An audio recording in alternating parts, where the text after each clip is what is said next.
শাড়ি বিক্রি করে কিন্তু এখন টাকা পাওয়া যাচ্ছে। আমি কিন্তু পুরনো শাড়ি বিক্রি করে অনেকগুলো টাকা ইনকাম করেছি। ছি ভাই ছি, সত্যি কথা বলতে আমি এই জিনিসটা একদম আশা করিনি।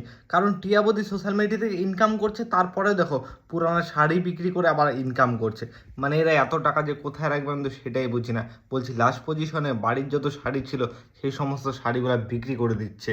তাহলে এবার তোমরা চিন্তা করতে পারছো যে এদের পরিস্থিতি কতটা খারাপ। আসলে সালা লজ্জা শরম নাই নাকি এদের, আমি তো সেটাই বুঝি না। মানে সোশ্যাল মিডিয়ায় ইউটিউবার, মানে ইউটিউবারের নাম করে এদের হচ্ছে কলঙ্ক, ইউটিউবারের নামে এরা হচ্ছে কলঙ্ক। মানে দেখাচ্ছে সোশ্যাল মিডিয়া থেকে ইনকাম নাই, কিন্তু এদের যে লাখ লাখ টাকা ইনকাম হচ্ছে, ব্যাংক ব্যালেন্স ভর্তি হয়েছে সেটা দেখাচ্ছে না।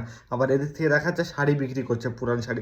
আরে বলছি এত যখন শাড়ি বিক্রি করার ইচ্ছা পুরান শাড়ি, তাহলে এক কাজ করো না, পুরান শাড়িগুলো রাস্তায় যাও, দেখবা স্টেশনের পাশে কতগুলো বউ মানুষ বসে আছে যারা শাড়ি পরতে পারে না, যাদের হয়তো একটা শাড়িতে সারা জীবন কেটে যাচ্ছে।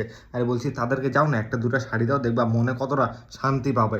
এই সমস্ত শাড়ি 2-4 টাকা বিক্রি করে কয় টাকা লাভ হচ্ছে তোমার? তা না করে শাড়িগুলো দান করো মানুষকে, দেখবা মানুষও তোমাকে ভালো বলবে। কি ভাই ঠিক বললাম তো? কমেন্ট করে এখন তোমরাই বলো, আর ভিডিওটা প্রচুর পরিমাণে শেয়ার করো যাতে শাড়িগুলা কিছু সংখ্যক মানুষকে দান করে।